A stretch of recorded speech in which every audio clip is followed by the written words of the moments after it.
برنامج كان صايو يصوص وده فليان أو سياسة واحد برشلونة قرن كسومالان أو مركي هراء سارد أبو فكريسي والله قريب إن بالوصل بندقو تكسية ده توان سكولو في الله من بورا ما إلا شيخ مركو والدك ديالك كوري هاي أرضينا معلمين تيجي مامور كما بين هذا وحي لا يعيقا بحسب كل كرتان نقصو كلية واللي بقارهان برسول حكومة نبرك هراء هذا يعني إذا شيء والله بيلا سنقطب بيلا سن كيبود marka laba qaybood kaliya oo kamid ah yahay waxa dib u eegayay oo kala ah qaybta dugsiyada sare oo secondary section-ka iyo qaybta curriculum-ka labada qaybood markii aan soo bandhignay dhammaanba dugsiyada ay ka hadlayo iyo waalidiinta iyo macallimiinta iyo maamulka iyo ardayda waxyaalo badan oo ay nagu soo kordhiyay baa jira. Bismillahir Rahmanir Rahiim. Wasaaradda Waxbarashada Saynisku waxay leedahay siyaasaddaasoo loogu talagalay in lagu kobciyo ama kor loogu qaado tayada iyo tirada waxbarashada laguna hagaajiyo maamulka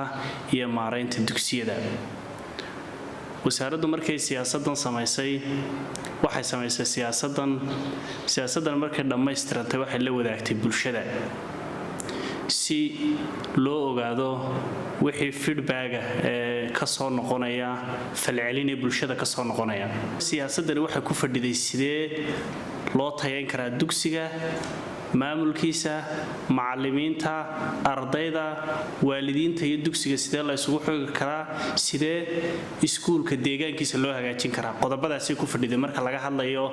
qaybta khusaysa dugsiyada sare ee siyaasadda. marka wasaaradda waxbarashada gaar ahaan qaybta waaxda dugsiyada sare iyadoo la kaashanaysa hay'adda Sonyo waxay samaysay inay bulshada u bandhigto gaar ahaan ardayda wax ka barata dugsiyada sare siyaasadda dugsiyada sare qaybta ka qaabilsan dugsiyada sare siyaasadda wasaaradda waxbarashada. marka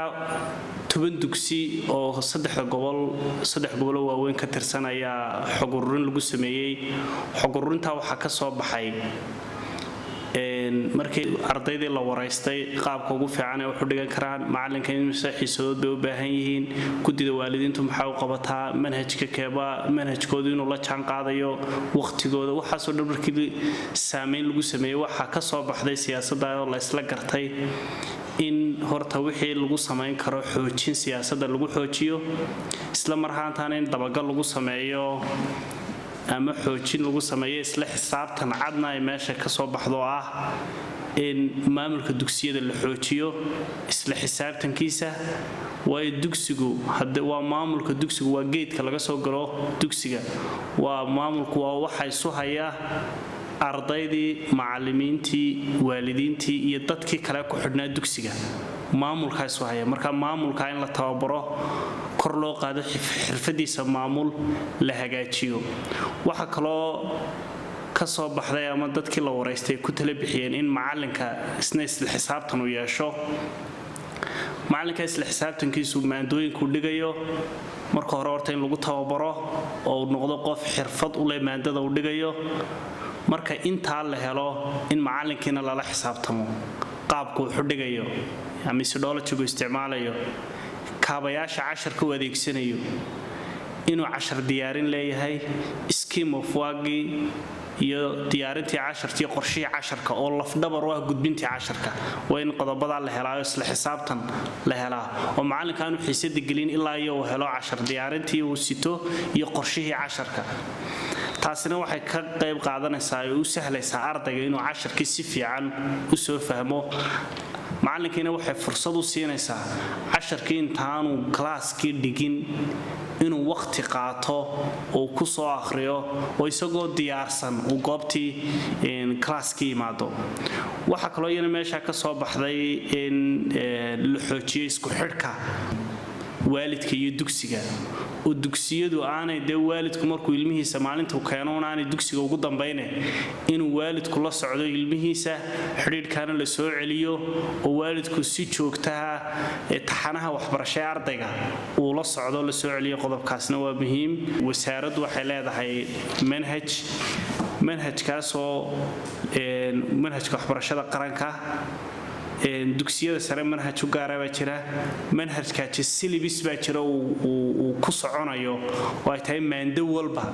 inuu syllabuskaasi uu dhammaystiro 1 ilaa 4 maandamaandiis ugu xidhan yihiin markaa inuu manhajkaa dhammaystirayna in la ogaado oo macallinkii lagu dabagalo dhammaystirka manhajka waxaa kaloo iyana muhiim ah oo qorshaha ka soo baxday oo siyaasadana ku jirtay in agabka wax lagu baranayo ee dugsiyada sare iyana la tayeeyo hadday noqoto teaching aidkii qalabkii wax lagu baranayay hadday noqoto laabkii librarygii iyo ICT lab oo